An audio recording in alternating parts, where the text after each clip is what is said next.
This is my second part of my comment tag on the video, as part of the tag that I had to make a video and answer in another video the comments instead of answering in text. A video called Answer to Moosepiesandwich and Comment Tag. Please feel free at any time, even if it takes you a while to get around to it, to participate in the tag if you wish. And so I'm going to go and answer all of the comments right now. First off, before I get started, I would like to thank everybody for their kind words, their prayers, their wishes, for expressing the fact that a friend of mine a week ago, Ambush Mike, passed away at Deals Gap. I'd like to thank you very much and just answer all of them together as far as that video goes in the comments and everything, rather than just going down the list and saying the exact same thing. Just, I want you to know that means a lot to me, and thank you very much for that. Okay, in the Moosepiesandwich video, first comment, Xeno Jackal, one of the polar bear vloggers. A few weeks ago, I went through a toll booth on my bike for the first time. Wasn't paying as much attention as I should have and ended up stopping right in the puddle of the crap. When I put the kickstand down, I could feel the front wheel slip just like it does when I'm in the snow. I didn't crash, but it was an experience to say the least.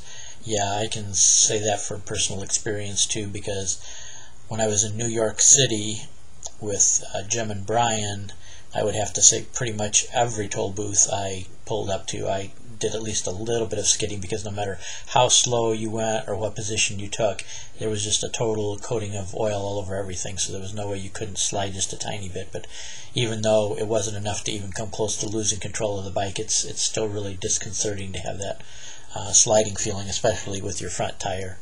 I mean, maybe getting used to it, maybe I could have used more back tire brake, but who knows. I mean, it did come out okay, but I was just basically just go slow and creep into toll booths is all I can say. And now that I'm back home, I'm going to avoid toll booths at all costs. There's no reason where I live. I can't take the regular highways anyway. This is from RC62. Yeah, the best lane position is whatever is the safest for the current circumstance. It is ever changing due to road and traffic conditions. Regarding the tag, very cool idea. I'll see what I can do. Maybe a while and no promises. Hey, that's fine. You know, whenever. If somebody gets around to it a month later, that's fine. Whenever you feel like doing the tag. By the way, I really hate the new YouTube thing at the bottom. It sets itself to autoplay the next vid and goes on to the next one before I finish rating or typing comments. Very irritating. Yeah, it does look like, though, as of yesterday, was it? I think yesterday or the day before, they fixed it now to where, at least from my logins to YouTube, it seems like now that you can turn the autoplay off, and it does stay off, but without doing some special scripting things or installing some special plugins, I don't think there's any way to totally get rid of the little gray bar without doing something like that. So, okay, next, Cash Store 1. Fresh paint in the middle of the road can be slippery. A good point, one that I should have probably brought up, because I've experienced that too. I noticed on the Dragon there was what looked like a fairly fresh coat of double yellow. When it got a little wet, it was very slippery. When dry, it is more slick than the unpainted part of the road. Usually on a blind curve, I ride outside of the lane, as there could be a vehicle coming from that blind side going wide. Yes, going around really tight turns like that, which I don't experience so much in the Midwest, but I tended to do that at Deals Gap too. I always tended to think first about the fact that somebody could swing wide on me. And the paint too, I mean, when you get to freshly paint on the road of any kind, and there's any kind of wetness on top of it, it's pretty much about the slickness of ice. So be very aware of that freshly painted surfaces, and especially freshly painted wet surfaces. And let's see, Navy Thomas, another polar bear vlogger. After riding your Vulcan, I now understand the problems that cruiser riders encounter. There is no standing up to get over an obstacle.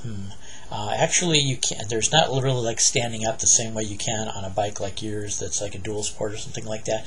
But you can actually. What I tend to do is the moment I hit a bump in the road, I tend to just let myself bounce up, like, and just raise up off the seat and kind of use a little bit of arm strength to kind of pull myself up, and then I just gently lower myself back down into the seat. So even with forward mounted controls, that's not really a hard thing to do. I mean, you would get tired of doing it if you were on a road of continuous bumps. Then you just try to take another path. But if it's just one bump every once in a while, you can still raise yourself up in the seat and have it be a little easier to deal with. I mean, still not the same as standing up, but it works for most cases. Apricots NMS 516, another polar bear vlogger. I think we should have a motorcycle lane above the car lane. Oh, wouldn't that be nice? flying above traffic too, and it would probably not be that hard to build. We can make the lanes a bit narrower since it's motorcycles having 2 lanes above, but still probably so expensive and not realistic. But yeah, nice thing we could imagine if somebody would do that for us. Toast to go. Does it bother you not having any wind protection, i.e. fairings on your motorcycle, such as becoming exhausted after highway travel or unbearably cold during the winters?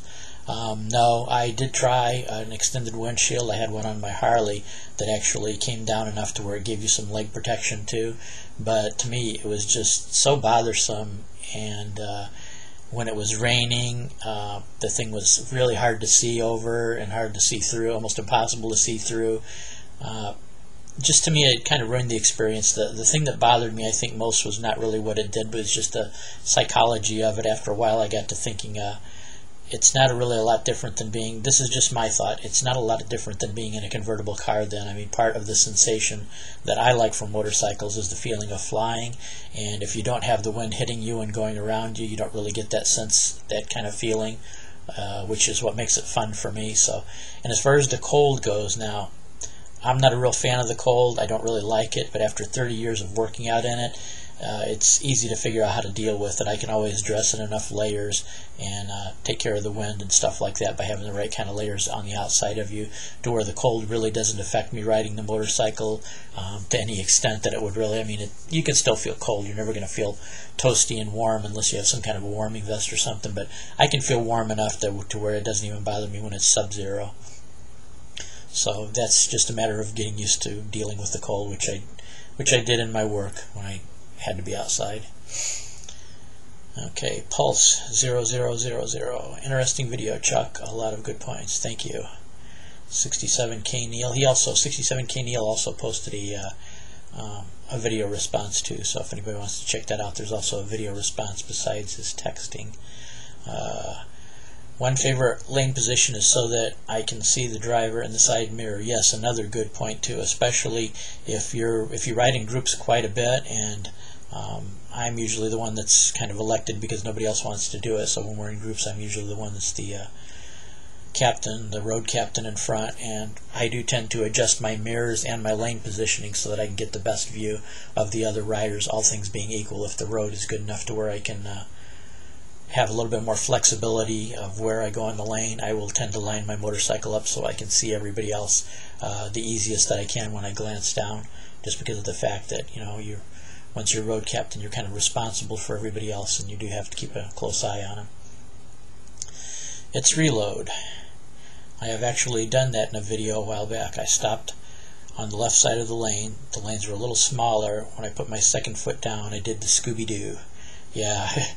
That does happen. I mean, one of the worst ones I had, it was when I was new to motorcycling too, and it was an intersection maybe about 1.5 miles from here, and there was a fresh oil puddle that I didn't see, and I didn't have enough sense at the time, not having the riding experience, that I stopped with the front wheel right in it and did quite a long skid, and it was one of those Scooby-Doo things where I was, both legs were going do-do-do-do-do-do-do-do, and ended up keeping it up, so I was very fortunate there. But yeah, those are not the good lessons to learn. It's better to listen to somebody else with some experience and don't do the Scooby-Doo when you hit the oil patches.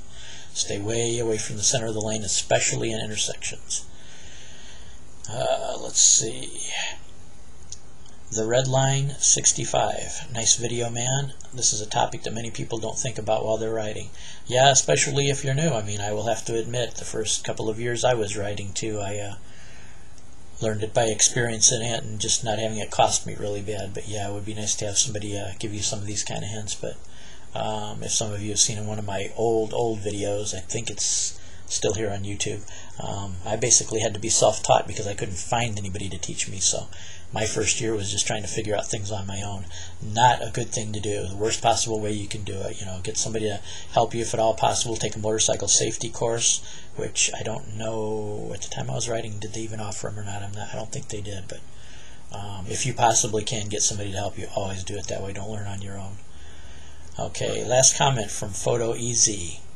Just want to add your comments in the vid on the oil spots in the road at stops and tolls. During hot weather, the road may be dry, but with the cars running air conditioning, the condensation drips into the oil when stopped, making them even more slippery. Stay clear. Yeah, that was the other thing I wanted to mention too, along with the painted surfaces that seem dry because it's a dry day. They may not be because of people dripping their air conditioning. And the other thing that I did notice when I was in New York City, pulling up to every one of the toll booths, there were all these little bubbles of water. I mean, the oil was so thick that it would not even soak or run off. There would just be all these little spherical bubbles, and what they were was just the water dripping from the air conditioning units just staying on top of the oil, because it was just that thick and that slick. So that was the reason why, no matter how slow I was going, I always got a little bit of skidding action from the front tire there, because it was just, yeah, it was oily and it was wet.